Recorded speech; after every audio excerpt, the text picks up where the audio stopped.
Maintenant que tu sais additionner et soustraire avec les nombres décimaux, on va voir la multiplication et la division avec les nombres décimaux. Avant de commencer, 2 rappels importants. D'abord, lorsqu'on multiplie par 10, 100, 1000, 10 000, 100 000, bref, les puissances de 10, tu peux te l'écrire si tu veux. Les puissances de 10, c'est les résultats de 10 exposant quelque chose. Donc, par exemple, 10 exposant 1 donne 10, 10 exposant 2 donne 100, 10 exposant 3 donne 1000, etc. Donc, quand on multiplie par les puissances de 10, on déplace la virgule vers la droite, du même nombre d'espaces qu'il y a de 0. Et notre nombre devient plus grand. Par exemple, juste en bas ici, on a un premier exercice où on a cette notion-là. 3 et 4 dixièmes multipliés par 100. 100, c'est une puissance de 10, il y a 2 zéros. Donc, on va tasser notre virgule 2 fois. Puisque c'est une multiplication, on s'en va vers la droite. Donc, notre virgule, on la tasse une première fois pour obtenir 34, une deuxième fois pour obtenir 340. Quand on bouge notre virgule plus loin que le dernier chiffre indiqué, on doit ajouter des zéros. C'est comme si notre virgule se trouvait ici. Je continue. Lorsqu'on divise par les puissances de 10, donc 10, 100, 1000, etc., on déplace la virgule vers la gauche, donc dans l'autre direction, du même nombre d'espaces qu'il y a de 0, encore une fois. Le nombre devient plus petit. On a un autre exemple avec cette notion-là, un peu plus bas. Ici, on a 7 et 4 dixièmes divisé par 100, puisque 100 a 2 zéros. On va tasser notre virgule 2 fois, mais vers la gauche parce que c'est une division. Donc, si je tasse la virgule une première fois, j'ai 74 centièmes ou 0,74. Je dois la tasser une deuxième fois pour obtenir 0,074 ou 74 millièmes. Deuxième rappel important. C'est les règles des signes pour la multiplication et la division de nombres entiers. Les nombres entiers, c'est quand on a des nombres positifs ou négatifs, par exemple. Si on a une situation avec des nombres positifs multipliés par un nombre positif, notre résultat va être positif. Si on a un nombre positif multiplié par un nombre négatif, on va avoir un négatif. Même chose si le négatif est en premier. Donc, la commutativité de la multiplication nous permet de dire que dans un sens ou dans l'autre, notre résultat va être négatif. Finalement, si on a un négatif multiplié à un négatif, notre résultat est positif. La règle est la même pour la division. Donc, si j'ai un nombre positif divisé par un nombre positif, résultat positif. Si j'ai un positif divisé par un négatif, ça donne un négatif.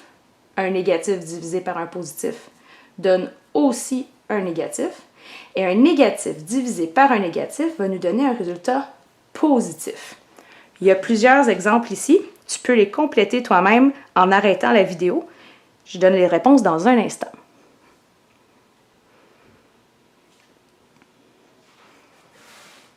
Donc, pour l'exercice B, tu devrais avoir obtenu un nombre négatif. On a un positif fois un négatif.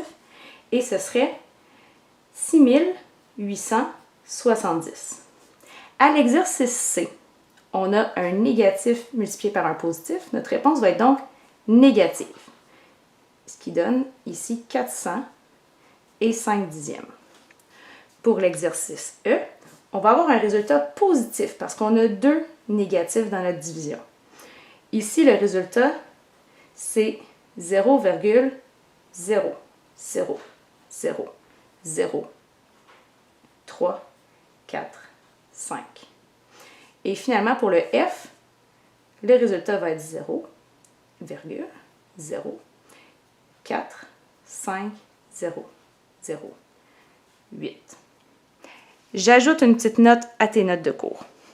Donc, ajout. Parfois, dans les multiplications ou les divisions, il n'y a pas seulement 2 nombres dans la chaîne d'opération. On peut en avoir, par exemple, 3. Si j'ai un négatif multiplié à un négatif, multiplié à un troisième nombre négatif, ici, j'ai un nombre impair de négatifs, donc mon résultat va être négatif. 2 fois 2, 4 fois 3, 12, mon résultat est moins 12. Si j'avais eu un nombre pair, par exemple, moins 2 fois moins 2 fois moins 2 fois moins 2, donc j'ai 1, 2, 3, 4 nombres négatifs, mon résultat ici serait positif. Donc, 16 positif. Pour la multiplication de nombres à virgule ou de nombres décimaux, on a 4 étapes simples à suivre. Première étape, on multiplie en ignorant les virgules. Donc, on fait comme si elles n'existaient pas. Dans l'exemple ici, on a 1,25 ou 1,25 centièmes multiplié par 3 et 2 dixièmes. On va faire la multiplication donc en ignorant les virgules. Je suis mon algorithme. 2 fois 5 me donne 10. Donc 0 aux unités, 1 aux dizaines. 2 fois 2, 4. J'ajoute la dizaine ici, donc je suis à 5. Et 2 fois 1, 2. Pour faire mon deuxième chiffre ici, j'oublie pas d'éliminer une position. Peut-être que toi, tu as l'habitude de faire des zéros ici. Ça fonctionne aussi. 3 fois 5, 15. Donc 5 aux unités, 1 aux dizaines. 3 fois 2, 6, plus 1, 7. Et 3 fois 1, 3. On additionne nos résultats. Donc 0 plus rien donne 0. 5 plus 5 donne 10. 1 plus 2 plus 7 donne 10 aussi. Je rajoute 1 ici. Et j'ai 4. Mais le résultat de 1,25 multiplié par 3,2, ce n'est pas 4000. On doit suivre ici les autres étapes. Étape 2. Additionner le nombre total de chiffres après les virgules. Donc, si je retourne dans mes nombres au départ, j'avais 1, 2, 3 chiffres après les virgules à l'origine. Ça, c'est le nombre de chiffres que je dois avoir après la virgule à la fin. Donc, je compte 1, 2, 3 chiffres que je place après la virgule. Donc, le produit doit avoir autant de décimales, donc autant de chiffres après la virgule, que dans les facteurs réunis. Donc, les facteurs, c'est les nombres qu'on multiplie pour obtenir notre produit. Dernière étape, numéro 4. Si possible, vérifie ta réponse par estimation. Ici, on avait 1,25 multiplié par 3. Si j'arrondis mes nombres, j'ai environ 1 fois environ 3. Donc, je devrais avoir quelque chose qui est aux alentours de 3. 4 est donc une réponse assez proche de mon estimation. Si j'avais fait une erreur en mettant par exemple ma virgule ici et que j'obtenais 40, j'aurais pu, avec mon estimation, observer que ça n'a pas vraiment de sens. 40, c'est pas du tout proche de 3. Donc, j'aurais pu détecter que j'ai fait une erreur avec l'étape 4 ici. À la page suivante, on a 3 exemples pour pratiquer notre multiplication. Le premier exercice, on va le faire entièrement ensemble. Donc, on a 1 et 8 dixièmes multiplié par 2 et 3 dixièmes. On suit l'algorithme qu'on avait à la page précédente, donc la recette qu'il y avait à la page précédente pour faire la multiplication. On commence par multiplier nos nombres sans les virgules. Donc, 1,8 devient 18, multiplié par 2,3 qui devient 23. Tu fais la multiplication comme tu avais l'habitude de le faire au primaire. Donc, 3 fois 8, ça donne 24. Donc, 4 aux unités, 2 aux dizaines. 3 fois 1, 3. Plus les 2 dizaines ici, 5. Pour le deuxième chiffre, on élimine celui-là et on laisse une position vide. Tu peux mettre un 0 si tu veux ici, ça fonctionne aussi. Donc, 2 fois 8, 16. Donc, 6 aux unités, 1 aux dizaines. 2 fois 1, 2, plus 1, 3. J'additionne mes résultats. 4 plus rien donne 4. 5 plus 6 donne 11. 1 plus 3 donne 4. Mais ici, ma réponse à 1 et 8 dixièmes multiplié par 2 et 3 dixièmes, c'est pas 414. Je dois continuer à suivre ma recette et placer ma virgule au bon endroit. Au départ, on avait 2 chiffres après les virgules. Donc ici, on avait 2 chiffres après les virgules. Donc, je dois reproduire la même chose à la fin. 2 chiffres après la virgule, je la place ici. Mon résultat devient donc 4 et 14 centièmes. Pour vérifier que ma réponse a du sens, que je n'ai pas placé ma virgule n'importe où, je peux faire une estimation. Donc ici, j'ai, environ 2 multiplié par, je dirais environ 2 encore une fois. Ce qui me donne 4. Est-ce que ma réponse est proche de 4? Oui. Donc, j'ai probablement bien placé ma virgule. Pour les 2 prochains exercices, tu peux essayer de les faire toi-même, donc en faisant pause sur la vidéo, et ensuite de regarder les réponses.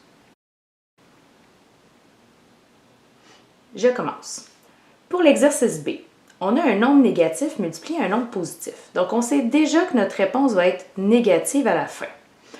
Pour la multiplication, donc je fais comme si les virgules n'existaient pas. 46 centièmes devient 46 et 3 et 5 dixièmes devient 35 dans ma multiplication. Je commence.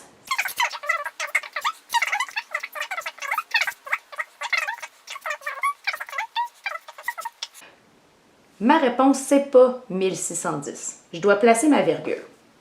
J'ai 3 chiffres après les virgules au départ. Donc, je dois placer 3 après la virgule ici.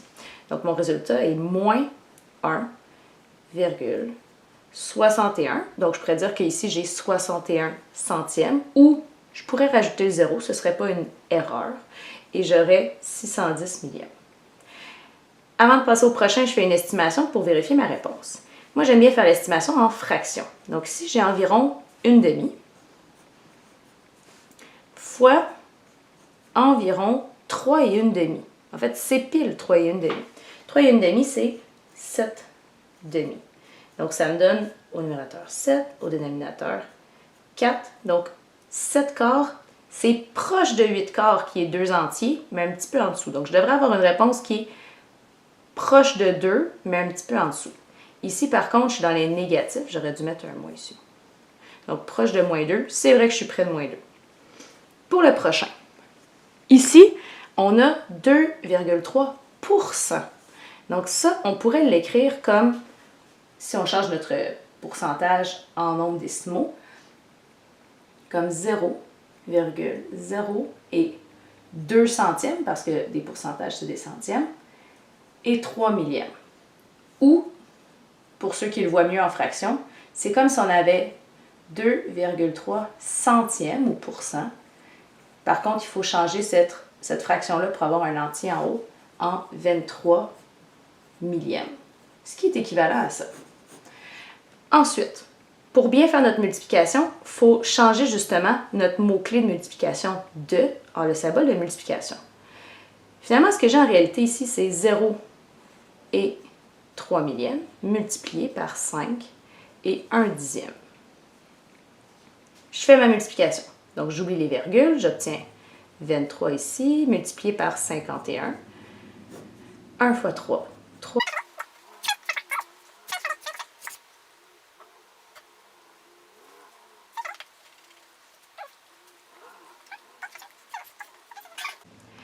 Mon résultat final, c'est pas 1173. Il faut que je place ma virgule.